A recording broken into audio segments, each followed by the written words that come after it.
ಎಲ್ಲರಿಗೂ ನಮಸ್ತೆ. Hope every one fine. ಇವತ್ತಿನ ರೀಡಿಂಗ್ ರಿಲೇಶನ್ಶಿಪ್ ಅಲ್ಲಿ ಯಾರೆಲ್ಲ ಕಾಂಟ್ಯಾಕ್ಟ್ ಅಲ್ಲಿ ಇದ್ದೀರಾ ಅಥವಾ ನೋ ಕಾಂಟ್ಯಾಕ್ಟ್ ಅಲ್ಲಿ ಇದ್ದೀರಾ, ನಿಮ್ಮ ಎಮೋಷನ್ಸ್ ಫೀಲಿಂಗ್ಸ್ ಏನಿದೆ, ಯಾವ ತರ ನೀವು ನಿಮ್ಮ ಪಾರ್ಟ್ನರ್ ಎಕ್ಸ್ಪ್ರೆಸ್ ಮಾಡ್ತೀರಾ, ಹೇಗೆ ನಿಮ್ಮ ಎಮೋಷನಲ್ ಕನೆಕ್ಷನ್ನ ಸ್ಟ್ರಾಂಗ್ ಮಾಡ್ಕೋಬೇಕು ಅಂತ ನೋಡೋಣ ಬನ್ನಿ. ಇಲ್ಲಿ ನಾನು 4 ಕಾರ್ಡ್ ಸ್ಪ್ರೆಡ್ ಮಾಡ್ತಾ ಇದ್ದೀನಿ. ನೀವು ನಿಮ್ಮ ಮತ್ತು ನಿಮ್ಮ ಪಾರ್ಟ್ನರ್ ನೇಮ್ನ 3 ಟೈಮ್ಸ್ ಹೇಳಿ ಈ ವಿಡಿಯೋನ ನೋಡೋಕ್ಕೆ ಸ್ಟಾರ್ಟ್ ಮಾಡಿ. ಖಂಡಿತ ರೆಸನೇಟ್ ಆಗುತ್ತೆ. ಇದೊಂದು ಟೈಮ್ಲೆಸ್ ರೀಡಿಂಗ್ ಆಗಿರುತ್ತೆ ಅಂತ ಹೇಳ್ತಾ ಲೆಟ್ ಸ್ಟಾರ್ಟ್ ದ ರೀಡಿಂಗ್. ಇದು ಹಾರ್ಟ್ ಟು ಹಾರ್ಟ್ ಕನೆಕ್ಷನ್ ಆಗಿರುತ್ತೆ. ಸೊ ನಿಮ್ಮ ಎಮೋಷನ್ಸ್, ನಿಮ್ಮ ಪ್ರೀತಿ ಪಾತ್ರರ ಎಮೋಷನಲ್ ಫೀಲಿಂಗ್ಸ್ ಏನಿದೆ ಅಂತ ಹೇಳೋಣ, ಚೆಕ್ ಮಾಡೋಣ, ನೋಡೋಣ ಬನ್ನಿ. Let me pick the cards. Okay, so first question so ನಿಮ್ಮ ರಿಲೇಶನ್ಶಿಪ್ಪಲ್ಲಿ ನಿಮ್ಮ ಭಾವನೆಗಳನ್ನು ಫೀಲಿಂಗ್ಸ್ಗಳನ್ನು ಹೇಗೆ ಎಕ್ಸ್ಪ್ರೆಸ್ ಮಾಡ್ತೀರಾ ನಿಮ್ಮ ಪಾರ್ಟ್ನರ್ ಜೊತೆ ಅನ್ನೋದಾಗಿರುತ್ತೆ. ಸೊ ನಿಮ್ಮ ಖುಷಿ ಆಗಲಿ, ನೋವು ಆಗಲಿ, ಒಂದು ಕ್ಯೂರಿಯಾಸಿಟಿ ಮ್ಯಾಟರ್ ಆಗಿರಲಿ, ಅದನ್ನು ತುಂಬಾ ಸಿನ್ಸಿಯರ್ ಆಗಿ ನಿಮ್ಮ ಪಾರ್ಟ್ನರ್ ಹತ್ರ ಹೇಳ್ತೀರಾ. ಜೆನ್ಯೂನ್ ಆಗಿ ಎಮೋಷನ್ಸ್ ಮನಸ್ಸಲ್ಲಿ ಏನು ಅನಿಸುತ್ತೋ ಅದನ್ನು ಶೇರ್ ಮಾಡ್ತೀರಾ. ನಿಮ್ಮ ಕನಸುಗಳನ್ನು ಯಾವಾಗಲೂ ಒಂದು ಇಮ್ಯಾಜಿನರಿ ವೇ ಅಲ್ಲೇ ಹೇಳಬೇಕು ಅಂದ್ಕೊಳ್ತೀರಾ ನಿಮ್ಮ ಪಾರ್ಟ್ನರ್ ಜೊತೆ. ನಿಮ್ಮ ಸಂತೋಷನ ನೀವು ಸಿಂಪಲ್ ಆಗಿ ಹಂಚ್ಕೊಳ್ತೀರಾ ಒಂದು ಗೆಸ್ಚರ್ ಕೊಟ್ಟು. ನಿಮ್ಮ ಪಾರ್ಟ್ನರ್ ಕೂಡ ನಿಮ್ಮ ಹತ್ರನೂ ಹೀಗೆ ಇರಬೇಕು ಅಂತ ನೀವು ಬಯಸ್ತೀರಾ. ಸೊ ಅಂಥ ಒಂದು ವ್ಯಕ್ತಿ ಆಗಿರ್ತೀರ ನೀವು. ಸೊ ಇದು ಒಂದು ನಿಮ್ಮ ಎಮೋಷನ್ಸ್ ಆಗಿರುತ್ತೆ. ಸೊ ನಿಮ್ಮ ಮನಸ್ಸಿನ ಮಾತಾಗಿರುತ್ತೆ. ಸೊ ನೀವು ಮನಸ್ಸಲ್ಲಿ ಈ ಥರ ಎಮೋಷನ್ಸ್ನ ಎಕ್ಸ್ಪ್ರೆಸ್ ಮಾಡೋದಕ್ಕೆ ಇಷ್ಟಪಡ್ತೀರಾ.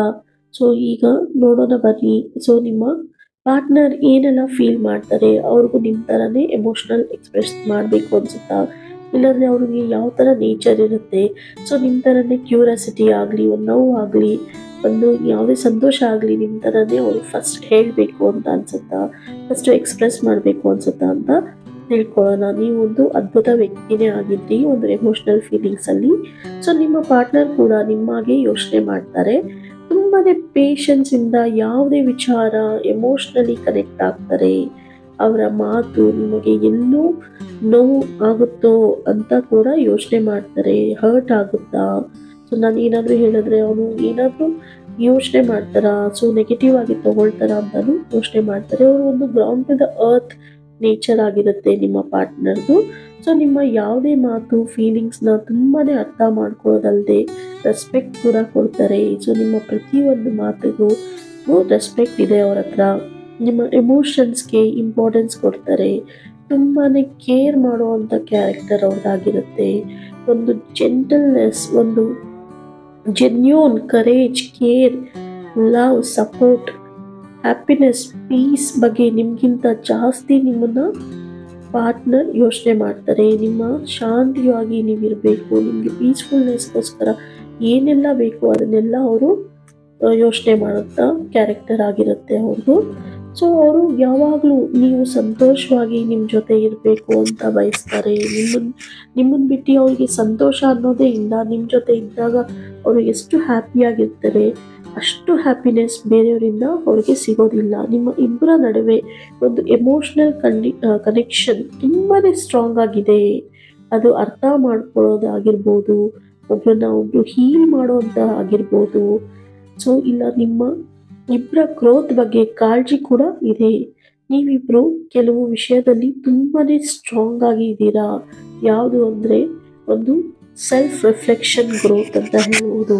ನೀವು ಇಬ್ಬರು ಪರ್ಸ್ನಲ್ ಗ್ರೋತ್ಗೋಸ್ಕರ ತುಂಬಾ ಚಾಲೆಂಜಸ್, ಪ್ರಾಬ್ಲಮ್ಸ್ನ ಫೇಸ್ ಮಾಡಿದ್ದೀರಾ ಪಾಸ್ಟಲ್ಲಿ.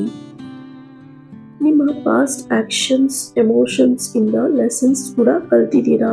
ಸೊ ಆದ್ದರಿಂದ ನೀವು ತುಂಬಾ ಸ್ಟ್ರಾಂಗ್ ಆಗಿದ್ದೀರಾ. ನಿಮ್ಮ ಇಬ್ಬರು ಮಧ್ಯೆ ಒಂದು ಎಮೋಷನಲ್ ಕ್ಲಾರಿಟಿ ಆ್ಯಂಡ್ ಅಂಡರ್ಸ್ಟ್ಯಾಂಡಿಂಗ್ ಇದೆ.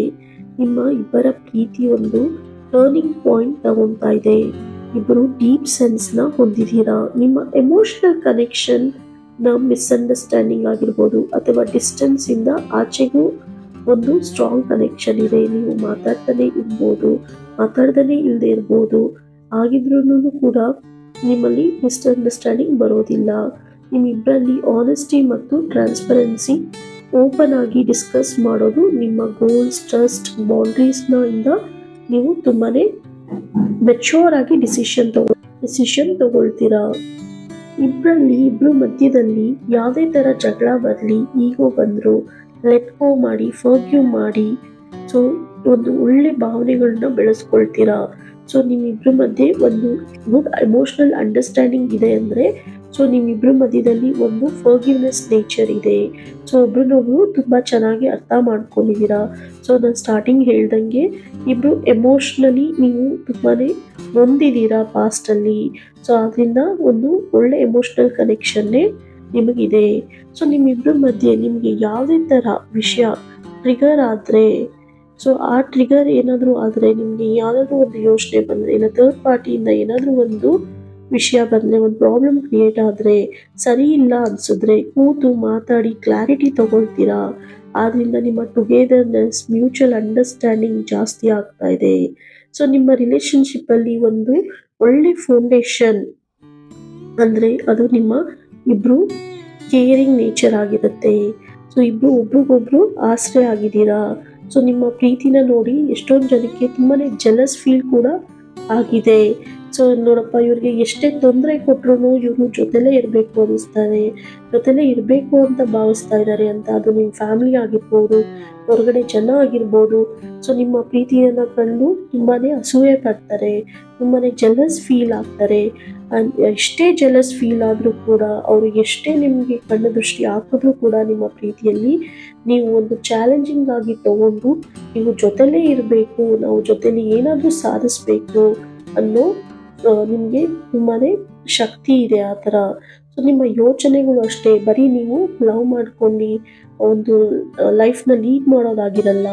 ಸೊ ನಿಮ್ಮಿಬ್ರೂ ಒಂದು ಸೆಲ್ಫ್ ಗ್ರೋತ್ನ ಬಗ್ಗೆ ತುಂಬ ಯೋಚನೆ ಮಾಡ್ತೀರಾ. ನೀವಿಬ್ರು ಸೆಲ್ಫ್ ಗ್ರೋತ್ ಬಗ್ಗೆ ಎಷ್ಟೇ ಚಾಲೆಂಜಸ್ ಬಂದರೂ ಕೂಡ ನೀವು ಸಾಧಿಸ್ಬೇಕು, ನಾವು ಗೆಲ್ಲಬೇಕು, ನಾವು ಒಂದು ಒಳ್ಳೆ ಲೆವೆಲಲ್ಲಿ ಇರಬೇಕು ಅಂತ ಯೋಚನೆ ಮಾಡ್ತೀರಾ. ಆದ್ದರಿಂದ ನೀವು ಒಂದು ಕರಿಯರ್ ಓರಿಯೆಂಟೆಡ್ ಆಗಿರ್ಬೋದು, ಬಿಸ್ನೆಸ್ ಓರಿಯೆಂಟೆಡ್ ಆಗಿರ್ಬೋದು, ನಿಮ್ಮ ಸೆಲ್ಫ್ ಗ್ರೋತ್ ಓರಿಯೆಂಟೆಡ್ ಆಗಿರೋ ನೇಚರಿಂದ ಎಷ್ಟೋ ಜನಕ್ಕೆ ಒಂದು ಒಳ್ಳೆ ಎಕ್ಸಾಂಪಲ್ನ ಸೆಟ್ ಮಾಡ್ತೀರಾ. ಸೊ ನಾನು ಹೇಳ್ದಂಗೆ, ಸೊ ನಿಮಗೆ ಇಬ್ಬರು ಕಡೆಯೂ ಒಂದು ಒಳ್ಳೆ ಎಮೋಷ್ನಲ್ ಕನೆಕ್ಷನ್ ಇದೆ, ಒಂದು ಒಳ್ಳೆ